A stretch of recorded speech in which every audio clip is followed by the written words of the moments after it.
it's Caitlin, and today I am here with my April wrap-up and my May TBR.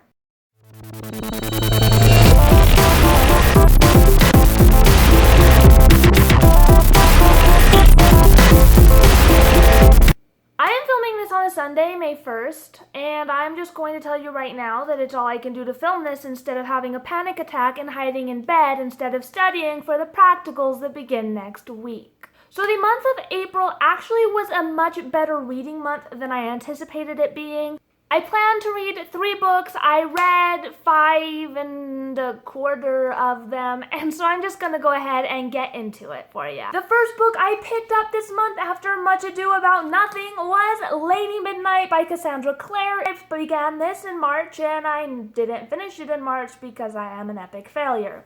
I finished it this month, and I loved it. I gave it 5 stars. It was so good. I am dead inside, and apparently that makes me happy because, like I said, 5 stars. I recommend you read this too so you can also die. This is honestly Cassandra Clare's best book yet. It's amazing how she just keeps getting better and better. These are my favorite set of characters so far. I really loved getting glimpses of what's going on in the other characters' lives, and I was just so excited to get through this book. I didn't write a review for this because I was not emotionally equipped to do so when I finally finished it, and so I don't really remember anything about this book except, oh my freaking heart, I love Mark Blackthorne and Julian Blackthorne and all the Blackthorns and Emma, and I'm dead. The next book I picked up this month is also one of my most anticipated books of the year, and that was The Winner's Kiss by Marie Rutkowski. This is the 3rd and final book in the Winner's trilogy, following a girl named Kestrel in a Roman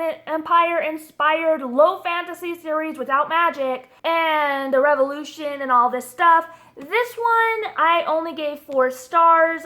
That sounds like something that I should say I gave it 4 stars, but for me that was really low. The other 2 books in this series have been like 5 stars out of 5 stars. I would have given them 6 out of 5 stars if possible. And I don't know what it was about this book that was not as amazing to me as the other ones. I'm not sure if maybe I should have reread the previous 2 books in the series first, and maybe I just wasn't really in the swing of things because in recent times I started to lose my mind and my memory, so. But for me, this book was really good, but there were some elements I didn't like. The writing seemed really choppy, and I don't know if it was like that in the previous books and it just didn't bother me as much, but in this one it really threw me off, and there was just a little bit more angst that I didn't enjoy as much, but overall I still really enjoyed this book. I'm really glad that I was finally able to complete this trilogy. I plan to reread it sometime in the future to see if I love it more the second time around. The next book that I read this month was an ebook. It was Mockingbird by Abigail Graham. This is the 2nd book in the Step Brothers romance series. I don't really know. I got it as a joke with me and my friend, and I decided to read it because I was bored, and I gave it 1.5 stars. This book follows a boy named Apollo, or he's 20, so I guess he's a young man, and a girl named Diana who is 18. Apollo is like a gentleman thief. He and his father basically travel the world dressed up as gentlemen, doing these very elaborate schemes and heists to make a lot of money, and their newest heist takes them to the small town where Diana lives with her mother. Her mother operates a museum, and Apollo and his father are there to steal a priceless artifact from that museum. Apollo and Diana start to fall for each other, and it becomes unclear whether or not he's going to be able to go through with this scam. This book had a lot of promise. I really enjoyed the initial aspects. I felt like the author did a great job of researching it. I felt like she did a good job of writing like the action sequences. Like the beginning of the book opens up on Apollo in the middle of this heist before he even goes to the town with Diana in it. It was so good. I was on the edge of my seat. It was so exciting, so engrossing from the get-go, and then it just kind of went downhill from there. Honestly, I wasn't a huge fan. The dialogue was really stunted. The relationship was really rushed. More mature sexual elements of it weren't written very well. And honestly, I probably could have looked past a lot of that except for the aspect of it where the writing was just sloppy. The author obviously has a lot of talent. She obviously put a lot of research into this story, but then she didn't put any effort into actually making sure it was cohesive and making sure elements matched. There were times when a character would tell another character something, and then later on they would find out this information and freak out about it, and it was like you were the person who told them this information in the first place 30 pages ago. And things like that kept happening. Timelines and times kept getting switched around, so all of a sudden, oh, the wedding's at noon. It's 11 a.m. The wedding's been over for hours. Like, no. It was just something where I could excuse a lot, but I can't excuse sloppy writing. So unfortunately, that one was only a 1.5 stars, and I will not be reading any more of that series. Because, yeah, that one was a joke and it wasn't a very good one. The next book that I picked up was Maybe Someday by Colleen Hoover. I gave this book 4 out of 5 stars. I really enjoyed it.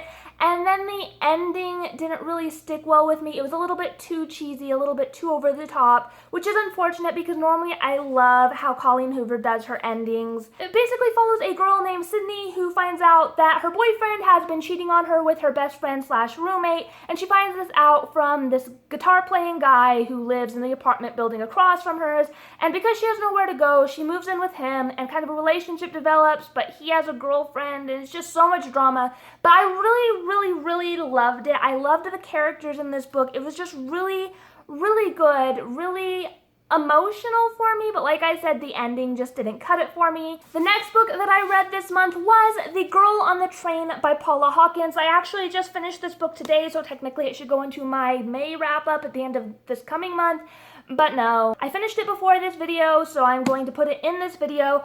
I loved this book, 5 out of 5 stars. It follows a woman named Rachel. She is an alcoholic. She has all of these issues. Every day when she rides the train to and from London, she looks out the window at the set of row houses and watches the people who live there and makes up a story in her head about their perfect lives because her life is honestly shit.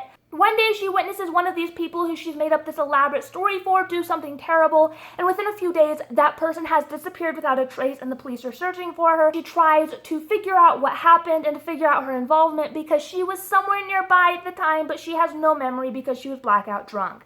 I really loved this book. I really have a soft spot for psychological thrillers. I really did enjoy this one. It's told from 3 perspectives, the 3 main women in the story, and I really liked it. I can't get too much into it without spoiling it, but I highly recommend it. I know some people weren't happy with how it ended, but I was completely satisfied. And then the last book that I read this month was Air of Fire by Sarah J. Maas, the 3rd book in the Throne of Glass series, and I DNF'd this. I will try again next time, but at this point, I still don't like Selena. I met Rowan, and my favorite thing about him is that he punched her in the face. So yeah, I'm going to go ahead and take a break and maybe get back to this one at a later date. So that concludes my April wrap-up, and now we're on to my May TBR, which I'm super excited about, and I may be overly optimistic, but I don't know yet. I should be studying right now. I'm not, because that's scary and difficult and horrifying and terrifying, and those are a bunch of synonyms which I think are necessary to equate the amount of emotion I feel about this right now. By the time you watch this video, I will have taken my first of 3 practicals this week and will have taken a biology test, and then next week begins finals week, and then at the end of next week, assuming that I don't just spontaneously combust and die or kill everyone around me, I will be graduating. I have a slightly optimistic TBR, so yeah. The first book that I will be trying to pick up the month of May will be Fallen Angel by David Lamore. This book was sent to me for free in exchange for an honest review, so I want to read and review it in the month of May. It sounds really interesting. It follows a fallen angel, obviously, who becomes entangled with a demon boy, and she has to figure out if he's going to save her or help her survive, or if he hates her, or if he feels anything for her. I'm not explaining it very well, but it sounds really interesting, and I can't wait to get into it. The next book that I want to pick up this month is A Pretty Baby by Mary Kubica. This is a psychological thriller. I'm trying to stay in the mood for psychological thrillers because so far none of them have let me down. And this one seems perfect. It's about a woman who's just kind of like a good-hearted individual, and she takes in this pregnant teenager with a bad past, only it turns out this teenager is actually a psycho serial killer type thing. I'm not really too sure on it, but it's best to go into psychological thrillers not really knowing anything, because then they thrill you and they fuck with your head. So yes, I'm really excited to get into this one. I haven't heard anything about it, and that makes me even happier. The next book that I want to read this month is And Then There Were None by Agatha Christie. This is an older mystery novel. I read it once quite a while ago, and I think I liked it. I used to read Agatha Christie books a lot when I was younger. It was actually requested that I read and review this a few months ago by a viewer, and I just suck, so I'm barely getting around to it this month. But I'm really excited to go pick it up from the library and read it. It's been a while since I've read anything by Agatha Christie or any just straight mystery novels as opposed to psychological thriller mysteries. The next book that I'm going to read this month is Percy Jackson and the Olympians Book 1, The Lightning Thief by Rick Riordan. Everybody knows what this series is about. It's a boy who finds out that he's a demigod, the son of Poseidon, and he has to go on all these adventures. And I have read Lightning Thief twice. This will be time number 3, and maybe I'll finish the series or at least continue on with it this time. And the final book that I intend to read this month is Confess by Colleen Hoover. I don't really know anything about this book except it has to do something with an art gallery, and I love Colleen Hoover, and my friend Tress said that this is one of her favorite Coho books so far. She said she was crying like at the very beginning, and she's not like a book crier, so that'll be really interesting to get to. I'm really excited to get into this, and hopefully I do. I won't be sad if I don't, but I won't be surprised if I finish my TBR and continue even further. These are the books I finished this month of April, and these are 2 of the books that I plan to read in the month of May. Thank you guys so much for watching. Go ahead and comment down below with anything you want to say whatsoever, as long as it's not like really, really rude, please. Go ahead and hit like if you liked this video, hit subscribe if you really liked it, and I will talk to you guys next time. Thanks so much for watching. This is me waving. Bye!